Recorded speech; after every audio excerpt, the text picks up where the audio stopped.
Welcome into A to Z Sports Prime Time on a Monday night. Hope everybody's week got off to a fantastic start. Tonight, it's going to be a conversation about these AJ Brown trade rumors that continue to circulate. Something that I think has been a perpetual frustration for not just Titans fans, but for all of us who cover the Tennessee Titans and local media as well. So we're going to spend some time on that discussion.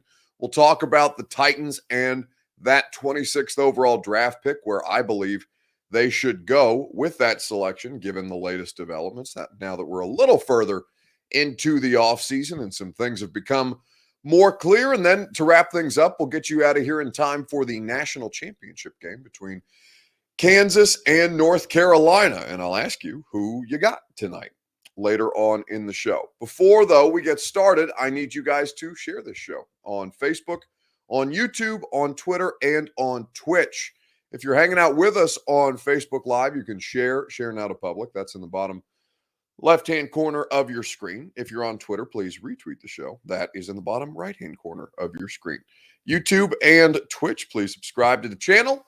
Make sure you get our live stream content and all of the digital originals that A to Z Sports is producing, like the A to Z Sports Podcast Network, all available to you as soon as you hit that subscribe button on the channel. So now that more of you are here, we can go ahead and get things going on a Monday night. Welcome into A to Z Sports Prime Time on a Monday. I'm your host, Buck Rising. I'm proud, as always, to be presented to you by our friends at Two Rivers Ford. Two Rivers Ford since 1983. They've been making it happen with quality American-made Ford vehicles. Two Rivers Ford in Mount Juliet or online at tworiversford.com. A little slow to load, Two Rivers Ford. Either way, the Ashton Real Estate Group of RE/MAX Advantage. GaryAshton.com is where you go for your dream address without the stress. The Ashton team will have you covered. And, of course, Brymac Mechanical, BRYMAK, Brymac.com, which will get you in your comfort zone as the seasons begin to change. So, there's a lot of this stuff that is annoying, but since we're doing an abbreviated show ahead of the national championship game, I figured that this was the appropriate time to talk about the A.J. Brown stuff. So just kind of rehash the timeline. About 10 days ago, Rich Cimini was doing a New York Jets offseason summary, right?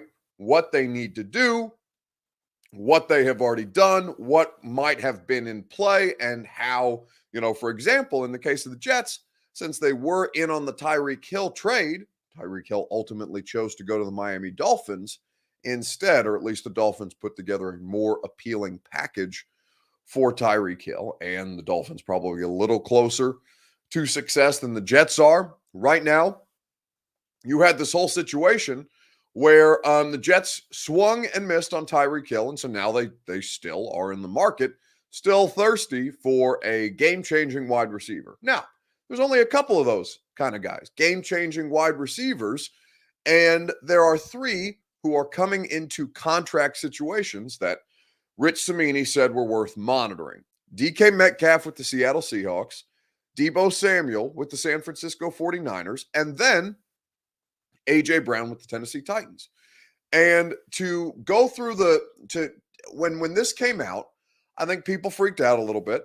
I think that they took it a little further than Rich intended it to go, which is to say that now that the wide receiver money has gone crazy, has gone absolutely insane in the league, with Hill getting $30+ million a year on his new contract, with Devontae Adams making about $28.5 million a year as the best wide receiver in football, with Christian Kirk and the Jags, right, kind of switching up the market in a way that is going to cause inflation. Now, this happens every year at every position.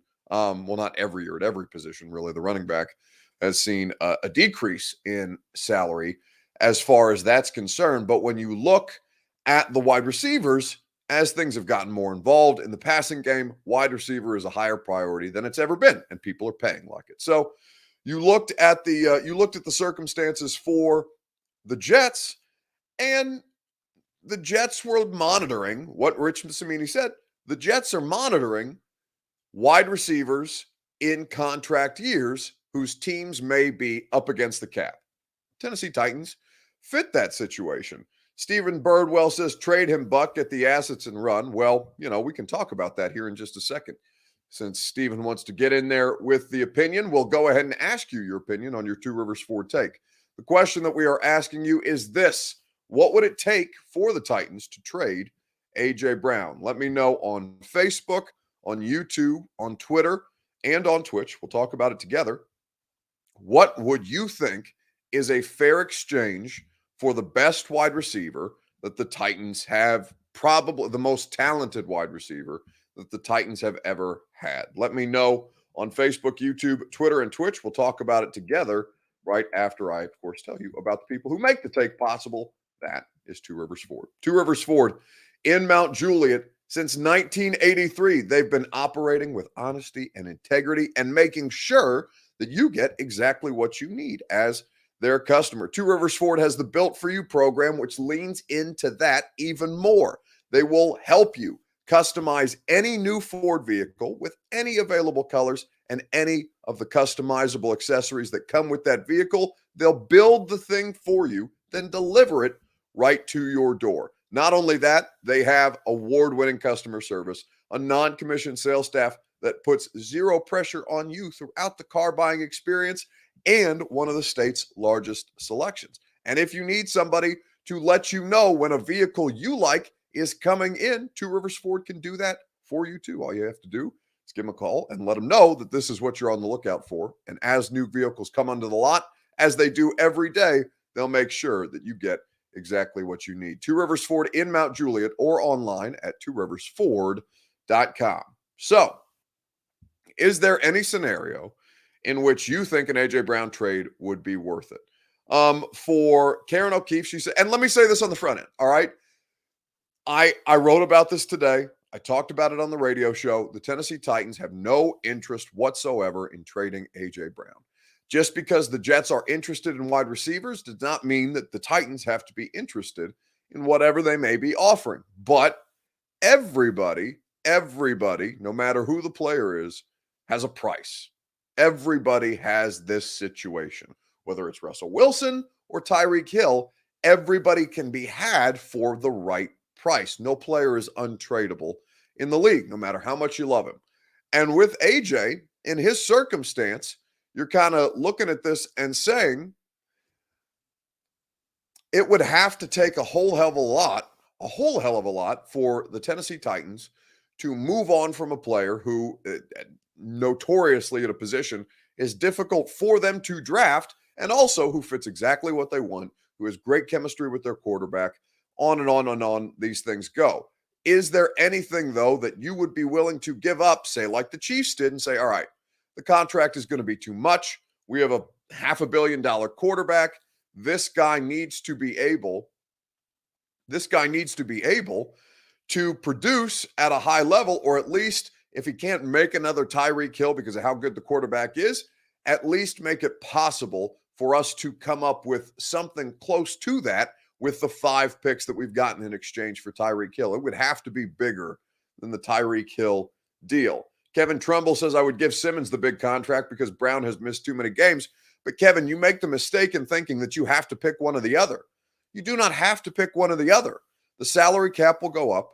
Jeff Simmons has time on the 5th-year option that you can buy yourself before you have to pay either one of these guys. And ultimately, when it comes down to it, there's so many different ways that they can make this work to keep those two in particular. They're not going to be able to keep everybody, right? Amani Hooker and Jeffrey Simmons and A.J. Brown and David Long, who's also part of that 2019 draft class, Nate Davis, they're not all going to be able to stay here because the Titans have the bill coming up on 2 of the most important players, if not the 2 most important players on their football team right now. So you ask me if there's anything that the Titans would be willing to, if there's anything that the Titans might be willing to take in exchange for A.J. Brown. And yes, the answer is yes. They would probably consider an overwhelming deal worth multiple picks across multiple years that helps them rebuild and also gives them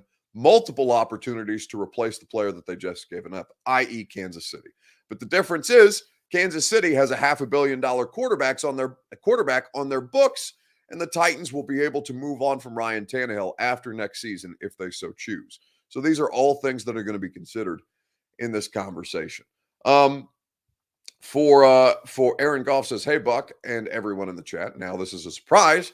I'm going with North Carolina to win." Well, we'll talk about that here in just a second, Aaron. Y'all are delusional, says Ed Rogers. Like I said, just because we're talking about it doesn't mean, in fact, it's not going to happen. I've confirmed this with multiple people. The Titans are completely uninterested in trading A.J. Brown this season. So let that die in any way, shape, or form that it continues to exist. I don't want to hear about it anymore, even though I'm sure it will continue to come up because you guys got spoiled with the last couple of weeks of NFL transactions, and now you're just making shit up. You're not making shit up, but the Rich Cimini thing has helped give life to something that is largely just an invention of your own mind. But let's talk about that 26th overall pick. The question that I want to ask you is this on Facebook, YouTube, Twitter, and Twitch. What is the latest the Titans can wait to draft a wide receiver this month? Give me your response on Facebook, YouTube, Twitter, and on Twitch. What is the latest the Titans can wait to draft a wide receiver this month? Let me know, and we'll talk about it together on this abbreviated primetime show so we can get you out in time for the national championship game. While you guys do that, I will tell you about the people who make this show possible. That is, of course, the Ashton Real Estate Group of RE/MAX Advantage at GaryAshton.com. The best in the business, the official real estate agent of the Tennessee Titans, of the Nashville Predators, and of me. I got my dream address without the stress through the Ashton team almost 3 years ago. And all I have done is be grateful for them for all of the great work that they did to put me in the best possible position. They do that with something they call the Intel Edge at GaryAshton.com. And it's only possible to get that intel with the Gary Ashton team that puts you ahead of the curve, that allows you to have the best and most updated information at your disposal the way that the Ashton team gets it, because they are the best here in Middle Tennessee and will make it possible to either find your dream address without the stress or sell your home for more. Visit GaryAshton.com. So, what is the latest that the Titans can wait to draft a wide receiver this month? I think this is a pretty interesting question because the draft will take place in a couple of weeks in Las Vegas. We know that the continued conversation around this draft is that there is strength at the wide receiver position. That has been the case and probably will continue to be the case with how much more specialized we see the wide receivers get. And then when you look at the way that they've handled things previously, for example, the idea that they waited until day 3 to draft Des Fitzpatrick in the 4th round, to trade up to go get Des Fitzpatrick in the 4th round in a way that didn't pan out. Now, that shouldn't make you gun shy about waiting until day 3 to draft a wide receiver. It just can't be a wide receiver who you end up cutting when you're putting together your 53-man active roster, right? Like you can't have another Des Fitzpatrick this year. I think easy to armchair quarterback after the fact, but that really fell flat on its face in a way that I don't know. I think it was surprising to see him not even make the team.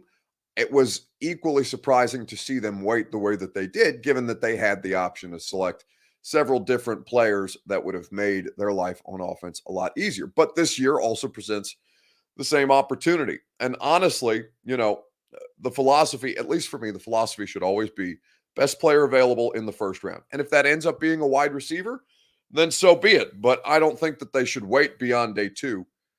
They only have 1 pick.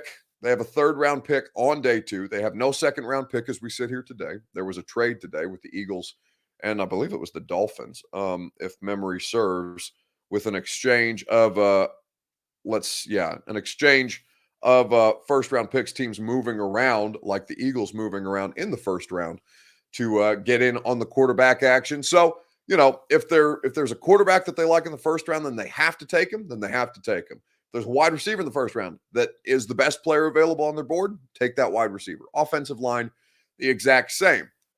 It would be easy if they could trade out of the 1st round. It's going to be more difficult this year, but it's not impossible. I do not think that they should wait beyond the 3rd round, given that they have only a 1st and a 3rd in this year's draft, before they address the wide receiver position. And also remember that they still have needs at tight end, offensive line, probably need a quarterback sooner rather than later. I think that there's a Dolphins and Saints. Thank you, Drew, for correcting me on that trade. The trade between the Eagles and the Saints was the exchange of draft picks, several draft picks for the Eagles to be able to maneuver in this draft. Thank you for correcting that, Drew. Anyway, so I think that they should not wait beyond the second day. I think that if Treylon Burks is there, I think that should be the pick, because to have two A.J. Browns is better than one, and that is the closest thing to A.J. Brown that you're going to find in the immediate future. There's a lot of exciting wide receivers in this draft, so I'm looking forward to seeing how these things go down in a few weeks. All right, who you got? Let's wrap things up with a national championship pick. Kansas and North Carolina. Kansas the favorite right now in New Orleans at the Caesars Superdome.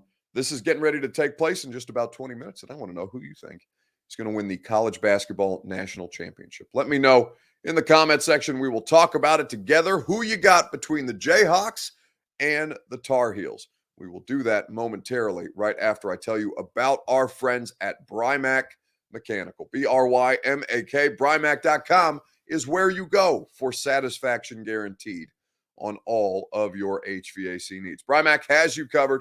They are the best in the business. They have 3 locations in Tennessee and in Kentucky to make sure that they can help you the way that they help so many of their customers. Brymac Mechanical guarantees their work, and I promise you that you will enjoy not just the services that they can provide, but the experience that they provide while they're doing the work that you require.